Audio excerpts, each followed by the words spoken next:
This is a second video in looking at Einstein's interpretation of his work, because fundamentally I see him as a great mathematician. Probably, I'm not a mathematician, but as a natural philosopher he seems quite limited. So if we look at some of his conclusions about what he derived in the equations, there are certain problems. First of all, he seems to be wrong about the interpretation of his famous equation, E equals mc squared. He draws the two wrong conclusions from this equation that I think the actual observational evidence will point to what these wrong conclusions are. The first one, he says that mass decreases as the energy is released.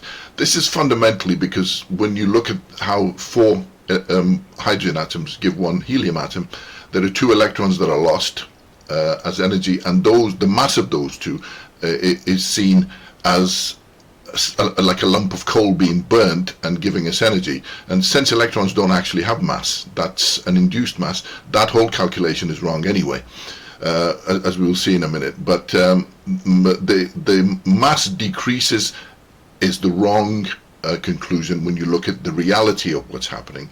And the second conclusion that is wrong is that mass and energy are interchangeable. That does not make any sense, because the two are the exact opposite of one another, and they cannot be the same at the same time. Because I think the main problem here is that most physicists, including Einstein, doesn't really understand what mass is. He sees it as the number of protons, neutrons, and the electronic mass, which, by the way, doesn't exist. So we'll see. To begin with, electrons do not have a mass. The mass calculated is an induced mass by the magnetic field. Let me explain what that means. An electron is a photon which only acts like an electron, negative and small mass, when near other atoms and molecules or in a magnetic field. It does not exist in a vacuum. It becomes a photon. Why is that? A key innate feature of electromagnetic wave is their frequency compatibility and the interference limits. What does that mean? If you look at this, the electromagnetic frequency increases as you go that way. What it means is that basically electromagnetic quanta, if you like, or photons of similar wavelength will interfere, will act, will reinforce one another, will combine with one another, and higher frequencies or different frequencies will not. And since most of the atoms have electrons or that particular wavelength of photons in their orbits, that is why when a certain wavelength of a photon comes anywhere near them, they interact with one another because they have the same frequency. Magnetic fields, electric fields also have exactly the same frequency, and that is why only a certain type of photon will interact with them. If you have a higher or lower photon, then it's not affected by that particular wavelength because they're not compatible. So the implication is this. This means that only a certain wavelengths of electromagnetic spectrum will interact with atoms and molecules and with electromagnetic fields, which is what I just said. So the reality is as follows. When you're looking at a photon, a normal photon, the electron does not exist. So a free electron does not exist. They become a photon in a vacuum of space. So if you imagine a horse running, and that is the actual magnetic, the photon, then the electron, only when it's in the magnetic field or near other atoms and molecules whose orbits are also the same wavelength, effectively it means that this particular horse is now running in a river, and that is why it shows characteristics of having a mass, because the path that it's taking it is denser than when it was free, if you like, because of this magnetic interference. Here's an amazing, huge elephant in the room of physics, which makes no sense, and I'll let you think about this, because somebody should have really thought about it, and you should think about it and question why that is the case. We are told that electrons are very special particles. They are this hybrid, and they are necessary as mortar to combine atoms together, protons, etc., and even in the nuclei. So if electrons are fundamental particles, then explain this insanity without resorting to mathematical stupidity. Here is a solar panel. How is it possible that you can shine a light on the solar panel and end up with endless supply of electrons. You shine a light, you get electrons. You're basically taking fundamental particles out of this lattice without destroying it. If electrons are fundamental particles, then as soon as you shine the light and you get the electrons out of it, this whole thing should vaporize. It is impossible for just shining a light on a thing to keep producing endless supplies of electrons. Again, this is bodged up with E equals mc squared, that the two are interchangeable. But if you think about that particular equation, it actually applies to to the nucleus of atoms, where we have, say, fusion. And under extreme conditions, even if you want to believe it, that under extreme conditions they could be interchangeable, what the hell is happening here? You're just shining a light. There's nothing going on here. If that's the case, if you are shining a light on something and making mass, then by definition, if I lie in the sun for a couple of hours, I should put on 50 kilos. It's complete madness. Electrons cannot be fundamental particles. They are just electromagnetic waves with a certain wavelength that interfere with other atoms and molecules because they too have the same wavelength. Other instances of photonic behavior of electrons. Gamma rays, which are a kind of photon, are very unstable. They first break up into two electrons, which in turn break up to high energy photons, just like that. So basically you're talking about a photon that is unstable and it breaks apart again into photons without any major forces applied to it, or gravity or fusion or anything of that sort. Two fermions or electrons will bond in superconductors to form pseudo-boson, photons. So in other words, again, once you, in a superconductor, when you heat a thing, the electron that is inside, if you like, of the atoms behaves like a photon. Why? Because it is a photon. That's the whole point. As soon as you take it out of the river, or make the river drier, if you like, which is what it would be in this instance when you're heating it up, so that you provide more degrees of freedom for it, it behaves exactly as what it is, its true self. This is just basic explanation of the some materials are insulators at room temperature but become conductors when heated, while others conduct when cooled. In both cases, the manipulation of temperature obviously increases the degrees of freedom of the orbital motion units, electrons, that are involved in conduction. In semiconductors, however, despite the increase in freedom, there remains a certain resistance, influence of anti-motion or matter. This resistance is eliminated in a superconductor, and that is why the electron behaves like it is a free photon.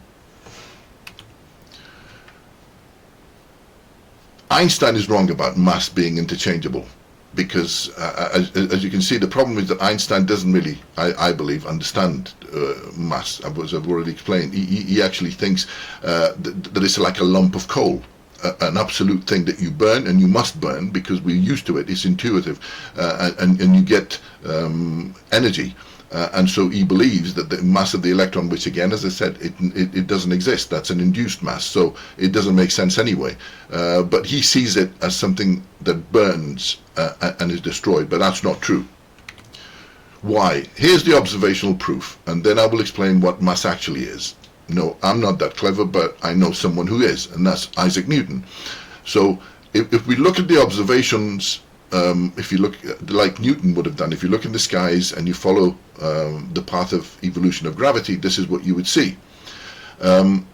First, if you take our solar system as an example, which very probably started off as a nebula of gas and debris like that, and then at different points anchors were formed by these debris which combined in those areas and provided stationary points, if you like, around which in that area other gases and debris condensed, and eventually we formed this solar system.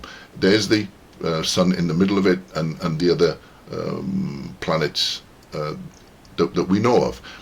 Now here's the question that you should be asking yourself, that a very long time ago, probably billions of years ago, almost all of the material that was in that nebula was exhausted by this process. It finished. It was already congregated in all of these events that you're looking at, in these planets and in the star itself. So in other words, for billions of years, no material mass of any significance. There may have been the occasional meteorite or something that collides with this or inside the sun, but essentially there is no more material available to be congregated anywhere here. Now here's the obvious question. Why does the sun keep going? What keeps the gravity of the sun going if no other mass is added to it? Why did it not just fizzle out? If Einstein is right, the mass keeps on decreasing as the fusion burns, if you like, then why does the sun keep going? And it's going to keep on going and going until the gravity becomes so big that it implodes and explodes, if you like, first into a red giant, then into a white dwarf whose gravity will be bigger than the present sun. Why would that be the case? Because when all of the energy, if you like, the accelerant or the photons are lost from the actual central mass, when you lose the accelerant, what do you get? You get the mass itself. So physicists have no idea of what mass is, but I know someone who does. Now, how does Isaac Newton define it? And Isaac Newton's insight is quite scary, because he sees it so damn clearly that everybody else seems to have missed it. Isaac Newton defines mass as resistance to acceleration. So mass is therefore a force, because only a force can resist another force. You should have added that. There's quite a few things about Newtonian mechanics that need to be updated because they don't make sense. I've already described to you that acceleration, for example, needs a universal definition because the rate of change of velocity doesn't make sense. Acceleration should be really injection of motion into a system, or the injection of kind of energy into the system. And if you look at it like that, then you see that both putting heat into a system will change its mass, and actually moving it will change its mass relative to when it wasn't moving. So the mass of sun keeps on increasing because its accelerants are being depleted.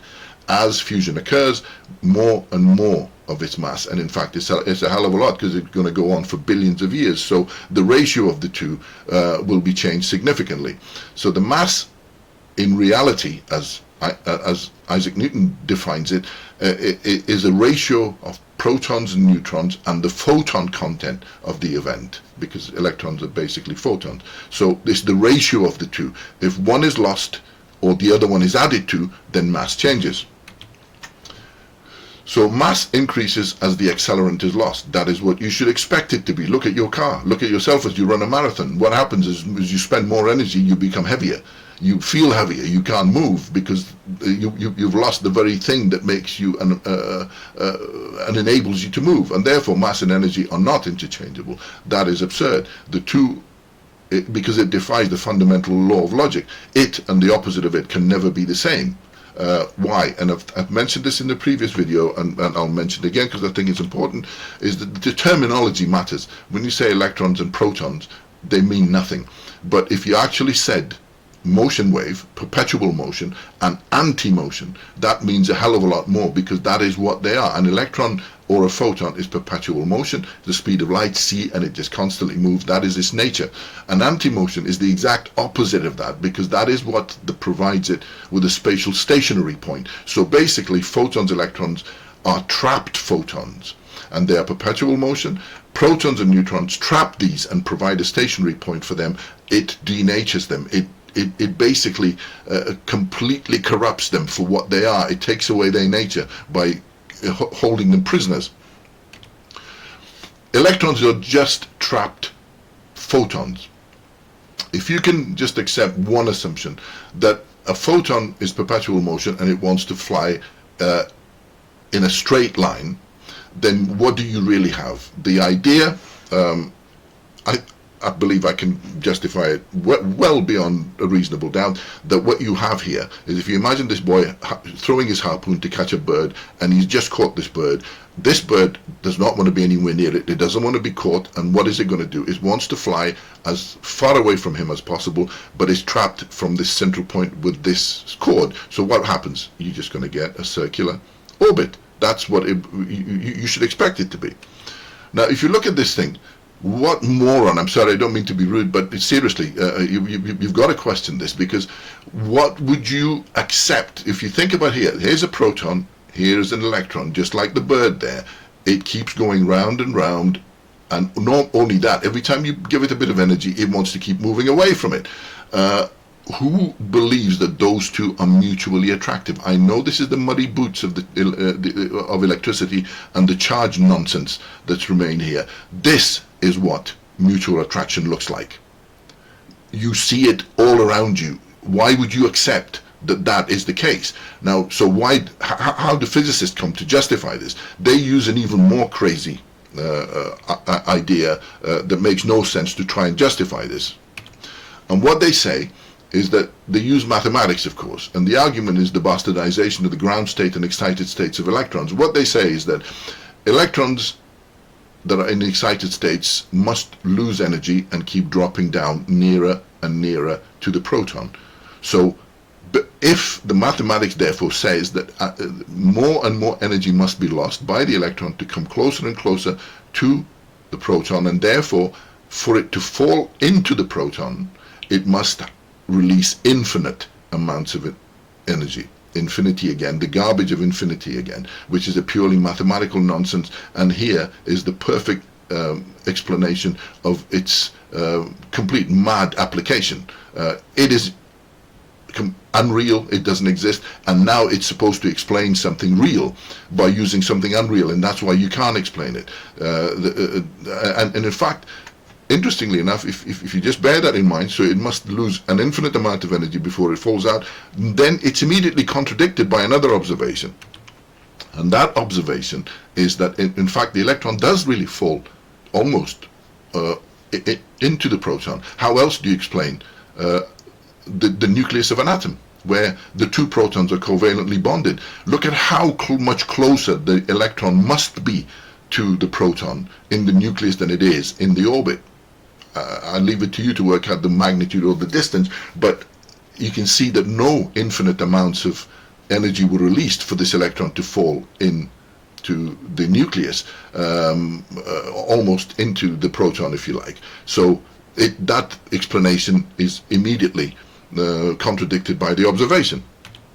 So what is really the reason for the excited states of electrons? And it's a simple explanation that I believe makes perfect sense. You have a bird, like I said, harpooned by this kid here, and is going round and round. Another bird comes along, which is how we put the energy, say. I'm just using the bird as an example. Obviously, you'd have to use your imagination. And now the bird becomes bigger. It's got more energy. It still wants to fly away. It still wants to get away from the boy. So what happens? Obviously, it's going to stretch that cord. It's more powerful. But here's the problem. As you keep adding more and more energy to this, and it wants to be as free as it possibly can, there's a certain point, unfortunately, it cannot completely escape it because that cord is too tightly held. So what really happens is a part of it is released again as a bird, and the rest, and the bird comes closer. Well, because it's much smaller now. So effectively, it's the exact opposite of what happened there. You increase the size, you decrease the size, and the orbits become the same again. Another way that I think is best to look at this is to look at it like that. This is the lizard, the famous lizard that kind of leaves its tail when a predator grabs hold of it and runs off. So basically what you're looking at is the electron doing exactly the same. It's leaving its tail and running off when it can. That is not mutual attraction. The positive charge and negative charges are not balanced. If it was, we would have absolutely no more congregation of hydrogen atoms, and then have gravity and the formation of new atoms from fusion.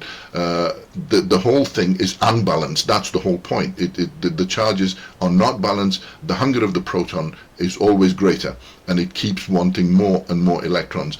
But this particular problem is what stops it, because at some point the lizard always runs away and leaves the ground state behind. Like charges repel each other.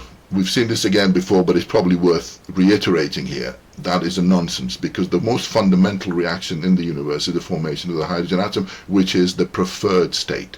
It is from here that gravity takes over, because then nothing changes. The ratios remain the same, so more and more and more and more hydrogen atoms can congregate, and all of the vector forces will be directed towards the center of the congregation, which is where the center of gravity is. So electrons are negatively charged and they repel each other is nonsense. I've tried to show you this before. The hydrogen molecule is the preferred state. Electrons show interference patterns, which is, if you were a poet, we couldn't think of a better word for love. And they increase in intensity, I've shown in many different places. So that's nonsense. They only show repulsion when the direction of motion is reversed. And protons don't repel each other either. They can't move. So the whole idea of repulsion and moving comes from the actual motion wave rather than the proton. But not only that, is in the atomic nuclei they show covalent bonding of protons, because that's what a neutron is. And gravity is the ratio of proton neutrons and the electron photon content.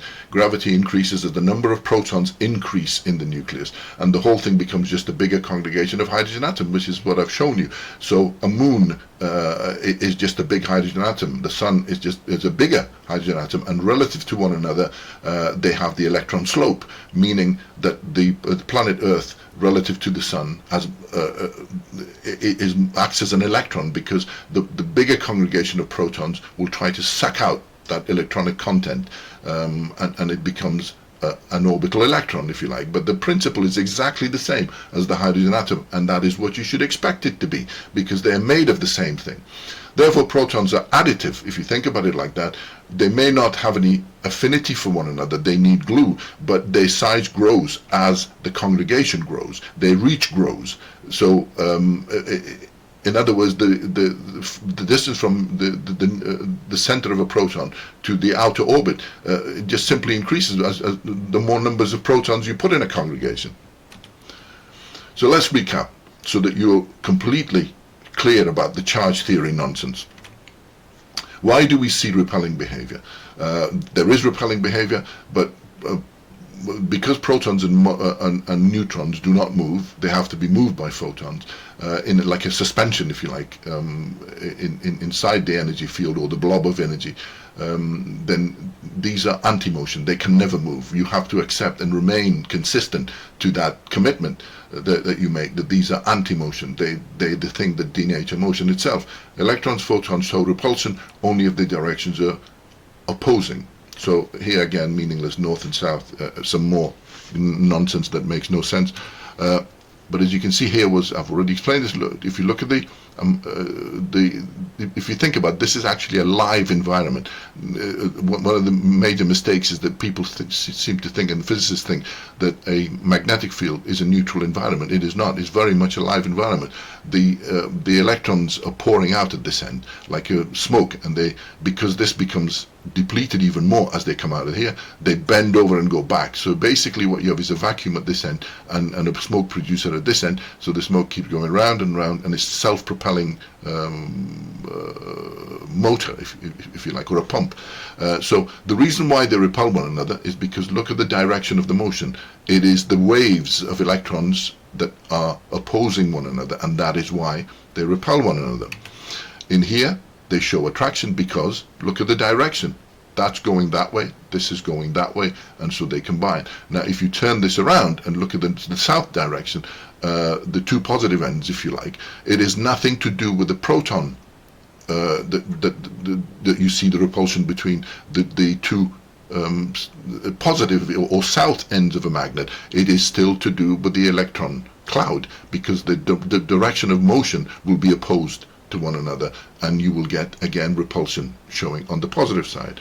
And to show you again, in this particular case, if you put the plastic rod it pushes um, the electron cloud down, and they're now opposing one another. If you look at the vector forces, and the thing will show a repulsion here, and at the same time, if you put the positive or something that is motion poor, you get exactly the same. You just basically suck out the electronic cloud, and again, it is the electronic cloud that are from both of these blades that are pushing each other apart. It has nothing to do with the proton. So protons, the idea that protons are positively charged and they repel one another has nothing to do with it. It still has to do with the waves.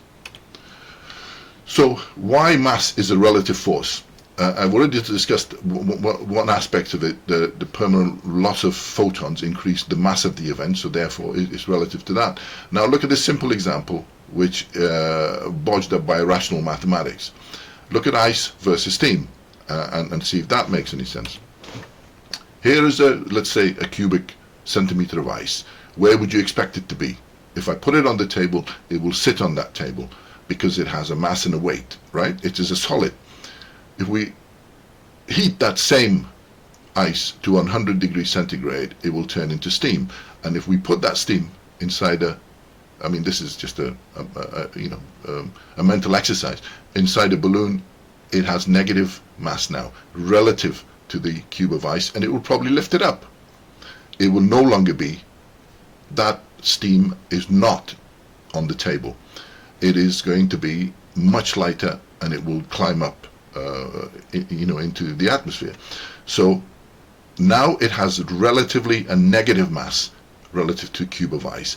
How do physicists explain this? Well, they explain it using mathematics and using density. And the idea is that, for example, here all of the molecules of ice are densely packed together, and here they're not, and therefore they occupy a bigger volume, and PV equals RT, etc. Equations are used to justify the fact that they are, because of the density, they are now seem lighter, I guess. But let's do a mental exercise. If you were to take a scalpel and you keep cutting the lump of ice into smaller and smaller blocks until you are left with a single molecule of ice, H2O, just a single molecule, where would it be? Where do you expect that to be? Remember, the temperature is going to be around, say, -1 or whatever, so it's still cold, it's still an ice.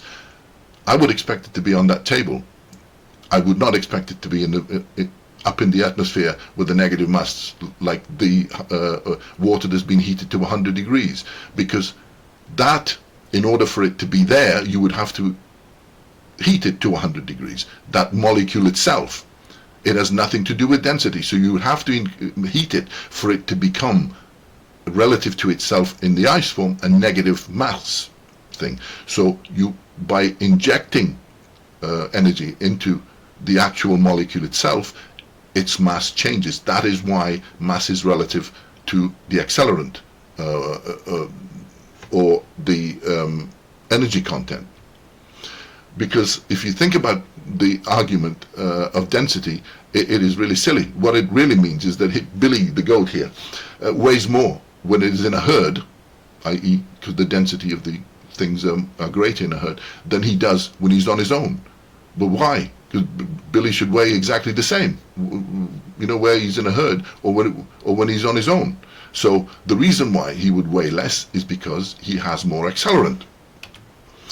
And this is the important bit. We need to redefine acceleration to mean both injection of motion, i.e. where we change the heat of something and provide it with accelerant, or we actually change its translational motion. We make it move. And this has other implications, but it's not really important here. Anyway, I hope that was something to make you see some of the other problems that exist that need to be addressed. And if you need a systematic explanation of all these points and the points in other videos, please get this book as a free Kindle ebook. It may help you see them more clearly and in a systematic way. You don't have to accept my explanations here.